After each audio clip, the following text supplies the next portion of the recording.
오늘은 섭리에 대해서, 하나님의 섭리에 대해서 말씀을 드리고자 합니다. 섭리는 국어사전 정의가 대신하여 처리하고 다스림, 자연계를 지배하고 있는 원리와 법칙, 이렇게 되어 있습니다. 영어로는 providence, 신적 보호, divine guidance, care, 이렇게 얘기를 하기도 합니다. 그런데 이 섭리라는 providence라고 하는 이 섭리 안에 provide라고 하는 공급하다라고 하는 단어가 여기 있어요. 영어로 뭘 이렇게 준비하다, 공급하다라는 단어가 provide입니다. 근데 이 provide는요, 재미있는 라틴어 두 개의 합성어예요. pro라고 하는 앞서, 미리, 이런 그 뜻을 갖고 있는 pro라고 하는 단어와 bide라고 하는 보다라는 단어의 합성어입니다. 그러니까 provide, 공급하다라는 이 단어는요, 다른 말로 얘기하면은 미리 보다란 뜻이에요. 미리 보다, 미리 보는데 그 미리 보는 것을 공급하다라는 말로 영어는 만드는 거예요. 여러분들이 그 아브라함과 이삭 이야기 잘 아실 거예요. 아브라함이 이삭을 데리고 모리아산에 가서 이제 번제로 드리려고 하는데, 그때 이 이삭은 자기가 제물인 걸 모르잖아요. 제물인 걸 모르고 자기가 불태워서 죽일 장작을 자기가 짊어지고 가고 있어요. 그런데 이 장작을 가지고 가면서 아버지, 제물을 태울 이 장작도 있고, 그리고 제물의 목숨을 빼앗을 칼도 있고, 그리고 이 장작을 태울 불씨도 있는데 제물이 없네요. 제물이 없대요. 아주 전공을 찔러요. 전공을. 아브라함은 지금 자식이 내 아버지여 번제할 양은 어디 있나이까? 라고 물을 때에 그 아브라함은 거짓말로, 미봉책으로 그냥 눈 가리고 아웅하듯이 하나님이 미리 친히 공급하실 것이다, 이런 말을 했을 것 같아요. 이거는 성령이 알려주신 말씀이에요. 아브라함은 그렇게 말했다고 할지라도 하나님이 번제할 양을 친히 공급하실 것이다, 준비하실 것이다, 이때 provide라는, 미리 본다라는 단어를 쓴 거예요. 미리 본다.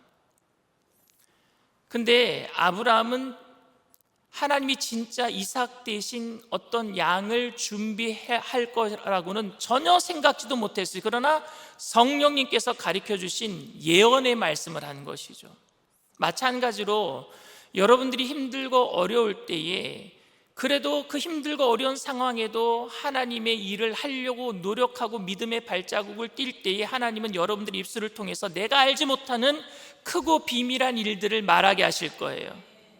그게 지금 provide, 하나님이 미리 본다, 공급하신다, 하나님이 친히 양을 미리 공급하실 것이다, 이런 이야기를 아브라함이 했습니다.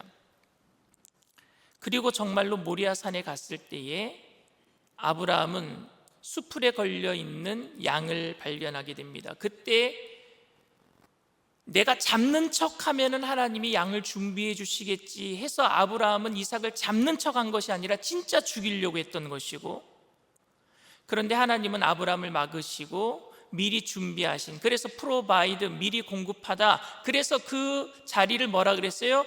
야훼 이레. 이레란 뜻이 뭐냐면은요, 바로 미리 준비하셨다, provide란 뜻이에요. 여러분, 공급하다, 준비하다라는 그 단어는 단순히 보다라는 단어에서 나온 겁니다. 주님이 보시면, 주님이 보고 계시면 우리의 모든 문제가 해결되게 될 줄 믿습니다. 그게 섭리예요. 섭리는 뭐냐? 하나님이 지금 보고 계신다라는 사실입니다. 하나님이 나를 지금 보고 계신다. 히브리 사람들은, 유대 사람들은요, 하나님이 보시면 모든 게 다 해결된다라고 생각을 한 거예요. 그래서 하나님이 보고 계시기 때문에 내 문제는 해결됐다라고 생각하는 거예요. 보고 계시기 때문에 하나님이 준비하고 계셨다라는 것을 믿는 거예요. 보고 계시기 때문에 하나님은 해결해 주실 줄 믿습니다. 하나님은 온 우주 만물에 주권자가 되시기 때문에 수동적으로 보고만 계시는 분이 아니에요. 능력 없는 사람은 저거 어쩌지, 이걸 어쩌나 보면서 그냥 마음을 졸이지만, 하나님은 능력의 하나님이시기 때문에 보고 계시면 해결해 주실 줄 믿습니다. 여러분들 지금도 보고 계셔요. 그게 하나님의 섭리란 말입니다. 하나님이 보고 계신다면 반드시 돌보신다라는 뜻입니다. 반드시 관여하신다라는 뜻입니다. 따라서 하나님이 보고 계셔, 이 말 한마디면 다 끝나는 거예요. 하나님이 오늘도 여러분들을 지켜보고 계세요. 그러면 우리는 모든 문제가 해결된 거예요. 출애굽기 3장 7절 8절 말씀입니다. 다 같이 읽습니다.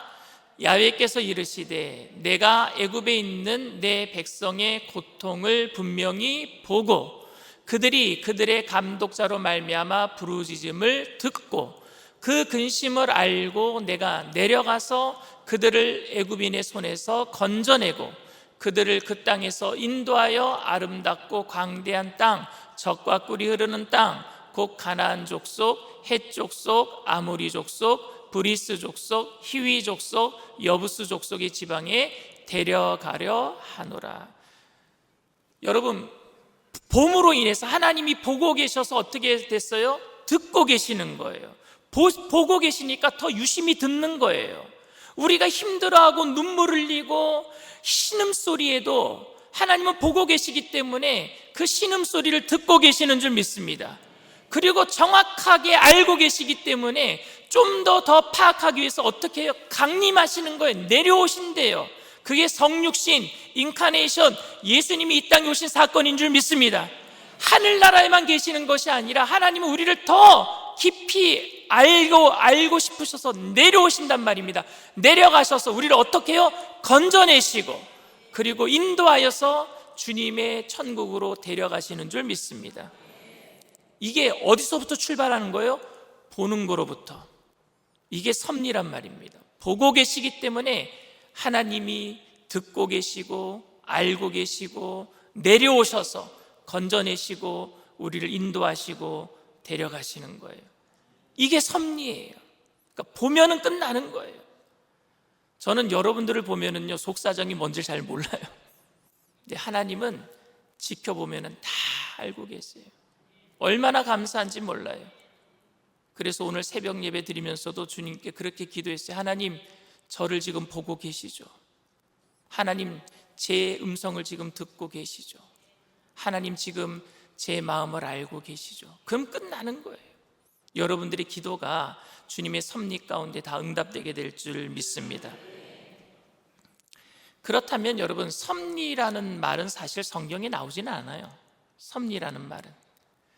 그렇다면 성경에 나오지 않은 섭리라는 단어가 과연 성경적입니까에 대해서 한번 우리가 성경을 통해서 좀 알아보는 시간이 되었으면 좋겠습니다.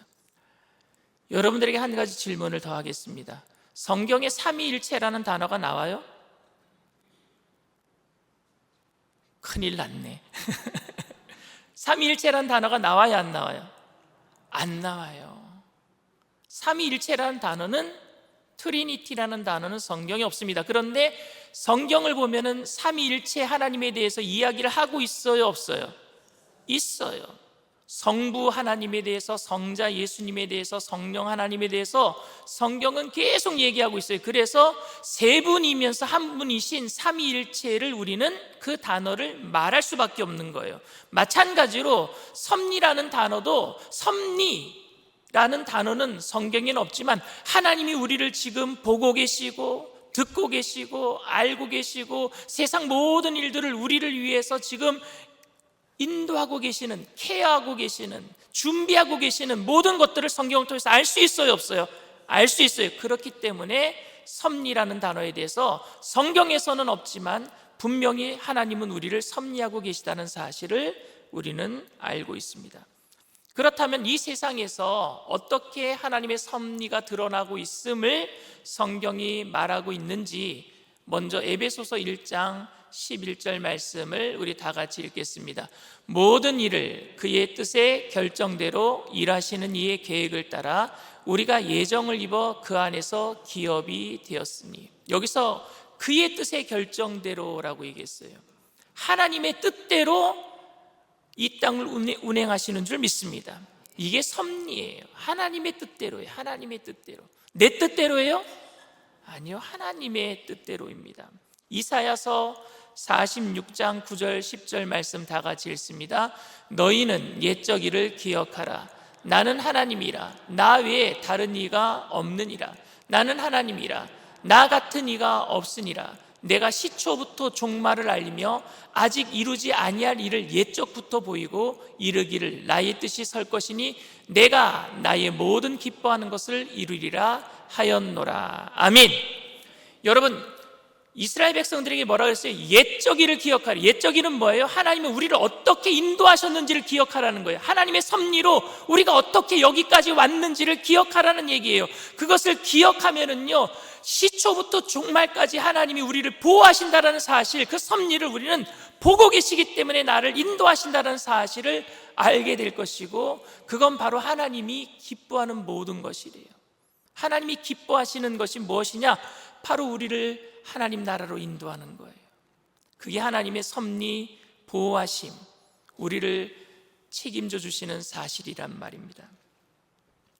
그런데 이 섭리를 어떤 게 하나님의 뜻인가 이제 좀 여러분들에게 알려드리고자 합니다. 우리는 하나님의 뜻을 잘 몰라요. 하나님의 섭리 그러면 하나님의 뜻이잖아요. 그 하나님이 기뻐하시는 뜻, 그게 과연 무엇일까? 근데 이스라엘 백성들은 하나님의 뜻을 알기 위해서 어떤 것을 했느냐? 제비뽑기를 많이 했습니다. 제사장도 여러분 하나님의 뜻을 알기 위해서 이 에봇 안에다가 뭘 넣었어요? 우림과 둠빔이라고 하는 조약돌을 넣어놓고 제비를 뽑았어요. 이게 하나님의 뜻인가 아닌가? 과연 여러분 제비뽑기가 하나님의 뜻일까? 잠언 16장 33절 말씀입니다. 잠언 16장 33절 말씀 다 같이 읽습니다. 제비는 사람이 뽑으나 모든 일을 작정하기는 야훼께 있느니라.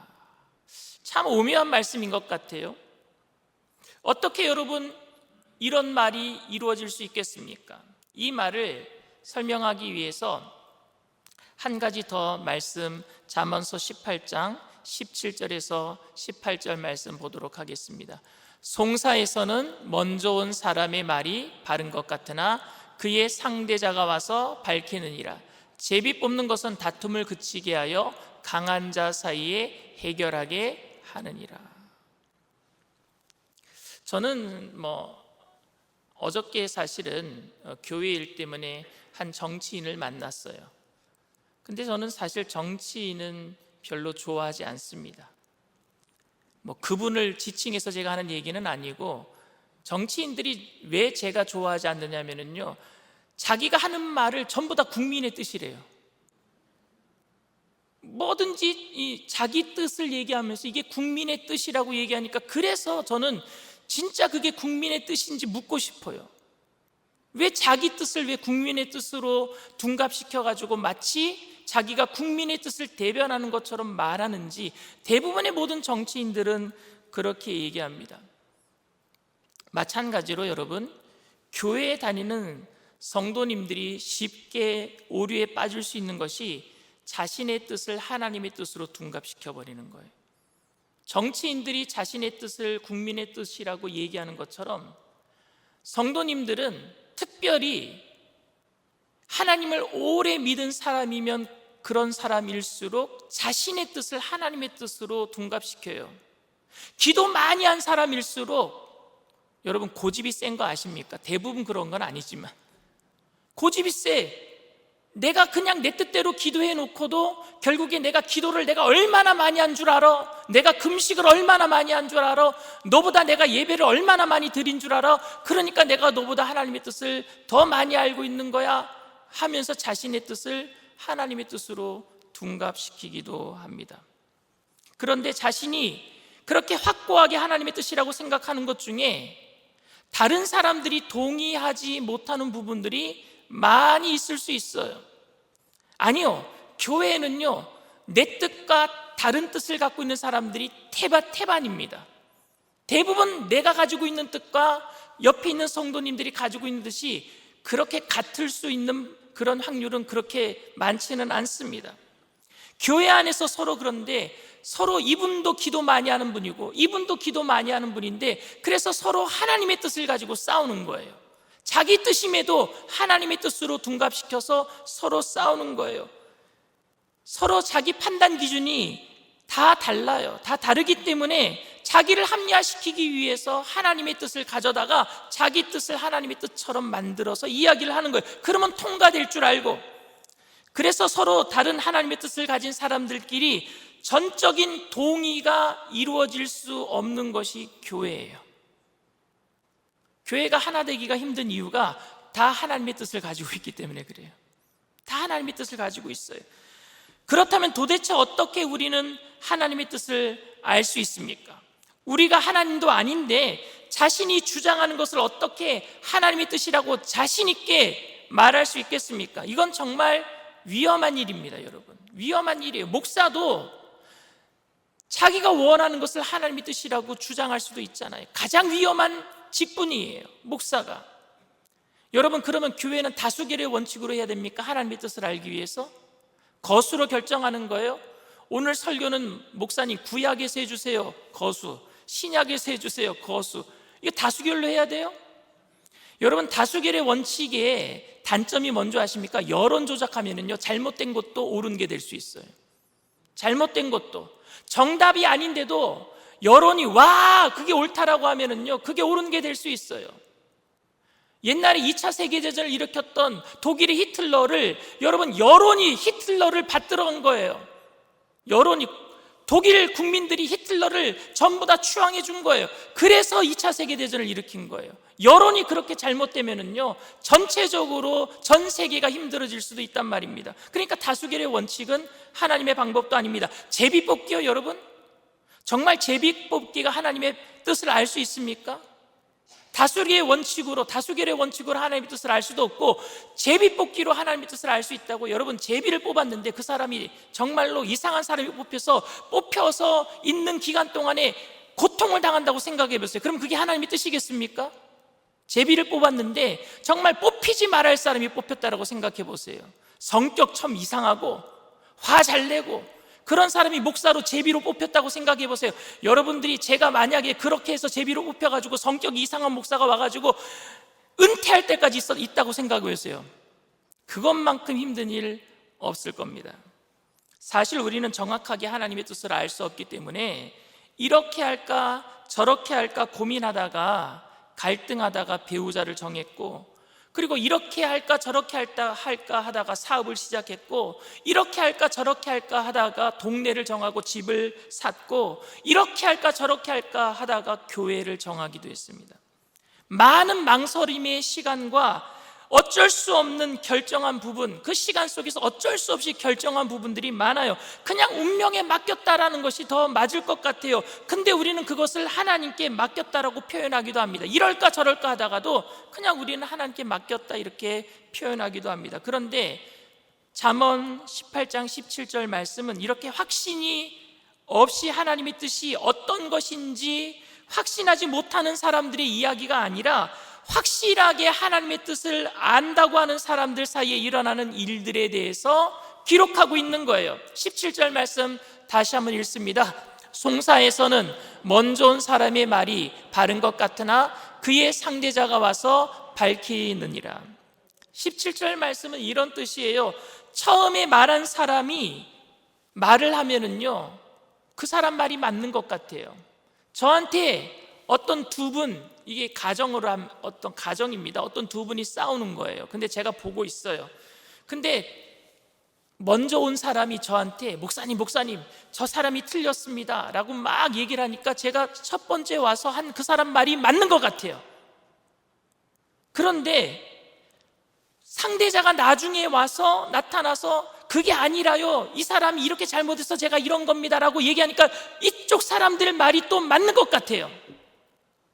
그러니까 서로 뜻이 너무나도 강력하고 서로 뜻이 너무나도 옳다라고 주장하는 게 첫 번째 사람 말한 것도 맞는 것 같고 상대자가 와서 말하는 것도 맞는 것 같을 때, 주장이 서로 다 맞아 보일 때 우리는 어떻게 해야 됩니까? 그럼 목사는 어떻게 해야 돼요? 이 사람도 맞습니다, 이 사람도 맞습니다 하면 목사님 제발 줏대 좀 세우세요 이럴 거 아니겠습니까? 그럼 이 사람도 틀립니다, 저 사람도 틀립니다 이렇게 얘기할 수도 없잖아요. 이 사람도 맞는 것 같고 이 사람도 맞는 것 같을 때 어떻게 해야 됩니까? 그때 해답이 뭐냐? 18절 말씀이에요. 18절 말씀 다시 한번 읽습니다. 제비 뽑는 것은 다툼을 그치게 하여 강한 자 사이에 해결하게 하느니라. 강한 자 사이에 해결하게 하는 방법이 뭐라고요? 제비 뽑는 거예요. 근데 그 제비를 뽑아도 뽑는 모든 일을 작정하는 분은 뭐라고요? 야훼께 있다라는 거예요. 이 얘기가 뭐냐면요, 소신이 강한 사람들, 자신의 뜻을 하나님의 뜻이라고 확신하는 사람들이 언제나 문제가 되는 것은 아니지만, 그런데 그런 분들끼리 부딪히잖아요. 그러면 교회에 문제가 일어나요.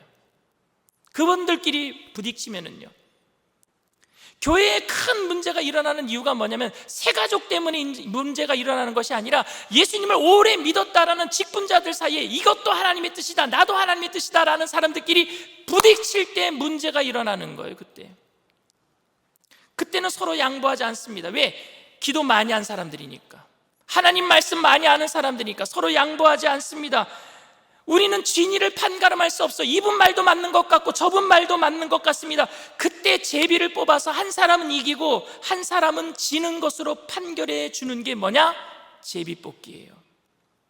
그런데 여러분, 제비가 뽑혔는데 뽑히고 난 다음에 꽝이 된 사람은 정말 하나님의 뜻이, 저 사람이, 제비 뽑은 사람이 하나님의 뜻이고 내가 꽝을 뽑았으니까 내가 가지고 있는 뜻은 하나님의 뜻이 아니구나라고 쿨하게 인정할 수 있습니까? 없습니까? 인정 못해요. 인정 못해요. 어떻게 그렇게 쿨하게 인정할 수 있단 말입니까? 그렇게 못합니다. 그런데 이스라엘에서는요, 제비가 뽑힌 다음에는요, 갈등은 없어져요. 갈등은 없어집니다. 미국에서 PCUSA라고 하는 장로교단이 있습니다. 근데 그 장로교단에서 동성애를 합법화하는 것을 추진을 했어요. 근데 그때 한 나이든 목사님이 목소리를 내고 투표하기 전에 계속해서 반대했어요. 계속해서 반대했어요. 동성애 하면 안 됩니다. 이거 교단에서 받아들이면 절대 안 됩니다. 근데 이제 투표가 이루어진 거예요. 근데 투표가 이루어졌는데 어떻게 됐느냐? 그러니까 제비를 뽑은 거죠. 어떻게 됐느냐? 동성애를 인정하는 걸로 갔어요. 동성애가 인정되는 곳으로 교단에서 그거를 인정해버리니까 그때 많은 목사님들이 그걸 그렇게 목숨 걸고 반대했던 저 목사님은 우리 교단을 떠날 것이다 라고 생각했대요. 떠날 것이다. 그런데 갈등은 없어졌는데, 투표가 끝난 다음에 갈등은 없어졌는데 이분이 안 떠나고 계속해서 기도하고 있어요. 뭐냐, 무슨 얘기냐? 동성애가 여러분 합법화되는 게 하나님의 뜻이에요? 아니에요. 그런데 그 교단에 뭐가 없어진 거예요? 갈등은 사라졌어요. 갈등은 사라졌어요. 그렇다고 제비가 뽑히지 않은 그 목사님이 하나님의 뜻이 아니래서 진 겁니까? 그건 아니잖아요, 여러분. 그런 의미를 갖고 있어요. 근데 왜 목사님이 참고 기다리는 줄 아십니까? 하나님이 합력해서 선을 이루어 주실 것을 알기 때문에. 그게 섭리란 말입니다. 갈등은 사라져야 돼요. 그리고 하나님은 내 뜻이 아니라 저 사람 손을 들어줬지만 결국에 합력해서 선을 이루실 것을 아는 섭리를 알기 때문에 참는 거예요. 그래서 갈등이 사라져야 되는 거예요. 미국에는 배심원 제도가 있어요. 배심원은요, 양쪽의 이야기를 다 들어보고 배심원들이 만장일치로 의견을 정해야 하는 게 배심원입니다. 근데 저는 선교사로 있을 때에 배심원으로 출석해달라는 통보를 제가 받았어요. 영어도 제가 잘 못 알아듣는데 제가 출석해야 할 날짜를 보니까 한국 선교대회 기간이라서 제가 못 간다라고 답장을 했습니다. 안 가도 되는 거니까 그렇게 이유를 대고. 그런데 여러분, 자신의 운명을 맡길 문제를 배심원 아무나 뽑아요. 배심원, 그 동네에 사는 사람 아무나 뽑는 거예요. 자기의 일에 대해서, 자신의 판결에 대해서는 아무런 상관이 없는 사람들을 뽑아서 그들에게 맡긴다는 것은 상당히 위험해 보이지 않습니까? 그러나 아무리 배심원들이 만장일치로 의견을 정했다고 할지라도 자신과 반대되는 판정을 내릴 때는 절대 동의할 수 없을 것입니다. 그럼에도 불구하고 이 결정이 잘못된 결정이라고 할지라도 법적으로는 받아들여지는 결정이고, 그 다음부터는요, 그 재판의 소송은 없어지는 거예요. 싸움은 없어지는 겁니다. 마찬가지로 성경시대 제비뽑기는요, 그것을 하나님의 뜻으로 그냥 받아들여야만 했던 거예요. 왜? 싸우지 않기 위해서. 왜? 형제니까, 자매니까. 제비가 뽑힌 다음에는요, 갈등의 상황이 종료가 되는 것입니다. 그런데 이 결과가 이긴 쪽은 하나님의 뜻이고 진 쪽이 하나님의 뜻이 아니라는 것이 판명되는 것은 절대 아닙니다, 여러분. 절대 아니에요. 여러분, 한국이 일본에게 나라를 빼앗기고 36년 동안 일제시대에서 압박을 받고 살았던 것이 여러분 하나님의 뜻이겠습니까? 예수를 잘 믿는 가정에 자녀가 일찍 죽고 부모의 마음에 아픔이 떠나지 않는 것이 여러분 하나님의 뜻이겠습니까? 일반적으로 어떻게 여러분 동성애가 합법화되는 것이 하나님의 뜻이라고 생각할 수 있겠습니까?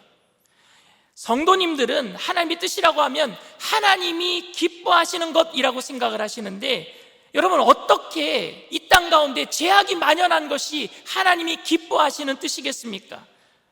그럼에도 불구하고 그것을 하나님이 허락하셨다면, 지금 하나님이 우리를 보고 계시고, 그래서 이 세상을 주관하신 하나님이 그 악한 일들을 그냥 허락하셨다면 우리는 받아들여야 되는 것 아니겠습니까? 옳다고 생각해서 받아들이는 것이 아니라 옳지 않더라도 합력해서 선을 이루실 것을, 하나님께서 분명히 선을 이루실 것을 알기 때문에 허락하셨다면 우리 또한 큰 전체적인 그림 안에서 하나님의 뜻으로 받아들여야 될 줄 믿습니다. 이게 하나님의 섭리를 아는 사람들이에요. 그래서 제비뽑기는 강한 자 사이에 그 싸움을 그치게 한다라고 얘기를 하는 거예요. 그냥 무조건 제비를 뽑았으니까 그게 하나님의 뜻이란 뜻이 아니에요. 하나님께서 허락하셨다라는 말씀은 하나님께서 기뻐하셨다, 원하셨다라는 말과 전혀 다른 말입니다. 누가복음 15장에 등장하는 탕자가 집을 떠나는 것은 아버지가 기뻐하시는 뜻은 아니었어요. 그런데 자신의 분깃을 달라고 억지를 부리니까 안 주면은 그냥 훔쳐서라도 도망갈 것 같은 그 아들 때문에 그냥 아버지의 분깃을 주는 것을 허락하신 거예요. 기뻐하시는 뜻은 아니었어요. 원하시는 뜻은 아니었어요. 그냥 허락하신 거예요. 그런데 왜 허락하신 겁니까? 재산을 허랑방탕하게 쓰고 결국에 이 아버지 집이 내가 지냈던 것이 더 좋구나 깨닫고 돌아와서 회개하고 다시는 떠나지 않는 아들로 만들기 위해서 허락하신 것 아니겠습니까? 그게 하나님의 섭리, 합력해서 선을 이루시는 하나님의 뜻인 줄 믿습니다. 그래서 자식과의 진정한 관계 회복을 위해서 기뻐하시는 뜻은 아니었지만 허락하신 거예요. 그래서 잠언서 16장 33절에 제비 있는 사람이 뽑으나 모든 일을 작정하기는 누구에게 있다고요? 야훼께 있느니라. 이 말씀은 어차피 제비를 뽑던 안 뽑던 하나님의 뜻인데 무엇하려고 제비를 뽑는가 생각을 할 수 있게도 만듭니다. 그러나 그게 아니에요. 우리는 우리의 뜻대로 하려고 하는 강한 의지가 있어서 하나님의 뜻을 비껴갈 수 있는 위험성이 많이 있지만, 결국 하나님께서는 그 인간들이 원하는 것을 통해서라도 우리가 잘못하고, 원하는 것 때문에 우리가 잘못하고 하나님이 원래 원하셨던 그 그림을 엉망으로 만들어버릴 수도 있는 가능성이 있지만, 하나님은 결국에 우리가 망쳐버린 것도 허락하셨기 때문에 결국에 하나님이 원하신 기뻐하시는 뜻으로 합력해서 선을 이루실 줄 믿습니다. 그게 하나님의 섭리예요. 보고 계신단 말입니다. 하나님이 지금 보고 계셔요. 이것은 절대 하나님의 뜻이 아니다 라고 생각되어진 일들이 여러분들 앞에 펼쳐질 때에도 저는 여러분들에게 하나님의 섭리에 대한 기대로 여러분들의 마음이 오픈되어 있기를 원합니다. 절대 일어나지 않을 일들이 지금 내 앞에 일어나고 있을 때에도 하나님이 보고 계시기 때문에 결국에 합력해서 선을 이루실 것을, 그 마음을 열어놓고 참고 기대하면서 기다려보게 되기를 바랍니다. 저는 그동안 제가 옳다고 생각한 것만큼 그 일이 이루어지지 않을 때 내가 확신했던 것만큼 불만과 사람들에 대한 원망이 제 안에 있었었어요. 왜 사람들이 이걸 모를까? 분통이 터지기도 합니다. 그런데 내가 모르는 하나님의 뜻이 그 속에 있다는 것을 알게 되었을 때, 이것 깨닫게 하시려고 하나님이 그렇게 나를 기다리게 하셨구나.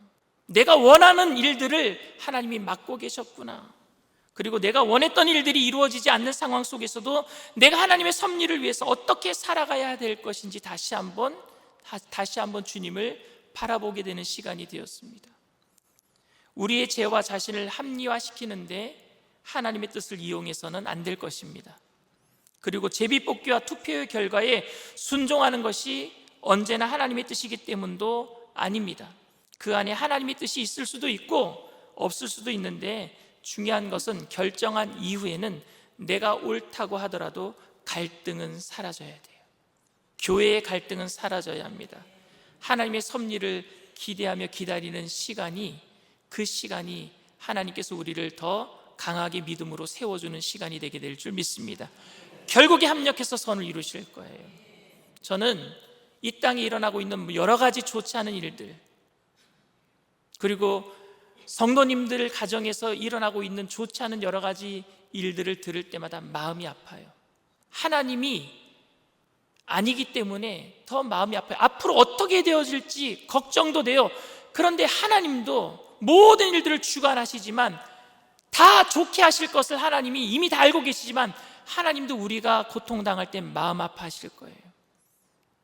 그러나 그 아파하심은 결국에 우리의 기쁨을 위한 것이니까, 예수 그리스도를 이 땅에 보내주심은 결국에 우리의 아픔에 동참하시기 위해서, 나도 아프다 하나님의 그 사랑을 보여주신 것이기에, 결국에 그 하나님의 섭리 가운데 모든 것이 합력하여 선을 이루게 될 것을 믿으시고 기쁨으로 인내로 이겨내시는 저와 여러분들 다 되시기를 주님의 이름으로 축원을 드립니다. 은혜로 날 보듬으시고 우리 찬양합니다.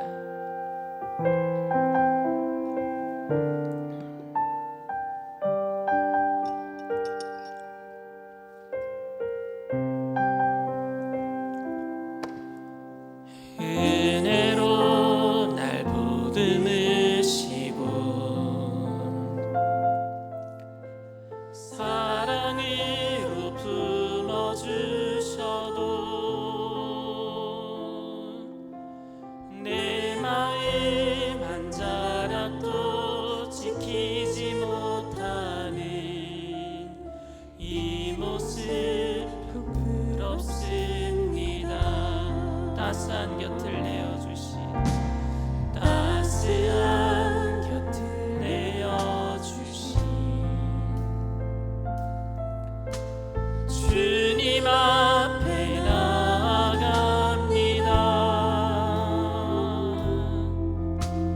표현 못할 긍휼로 나를 붙드시네 주 이름만 바라봅니다.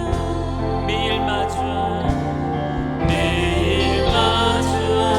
슬픔을 견뎌나가며 주 예수의 마음을 알아가네. 두려운 걸음마다 주가 동행하니 주지하며 오늘을 걷네.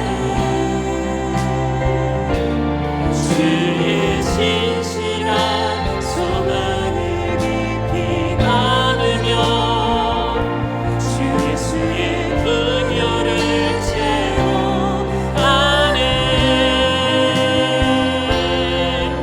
하나님의 자녀로 명예 지켜가며 기뻐진 삶을 주께 드리네.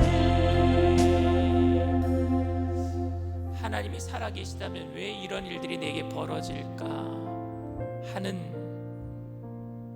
어려움과 아픔, 고통들이 많이 있어요. 근데 여러분, 기억하세요. 하나님이 보고 계세요. 하나님이 보고 계세요. 보고 계시기 때문에 해결해 주실 줄 믿습니다. 보고 계시기 때문에 우리의 신음소리를 듣고 계시고 우리의 사정을 알고 계시고 내려오셔서 우리를 건져주시고 우리를 데려가실 줄 믿습니다. 그러니 그 섭리를 아신다면 기쁨으로 이겨내게 되기를 바랍니다. 모든 시간을 기쁨으로 이겨내게 되기를 바랍니다. 그게 인내예요. 다른 게 인내가 아니라. 하나님, 우리에게 기쁨을 더하여 주시옵소서. 하나님의 섭리, 지금 우리를 보고 계시고 우리를 인도하고 계시는 하나님의 그 놀라우신 역사를 한순간도 놓치지 아니하도록 우리 안에 성령의 기쁨이 넘쳐나게 하여 주시옵소서. 우리 주님 세 번 부르고 통성으로 간절히 기도합니다.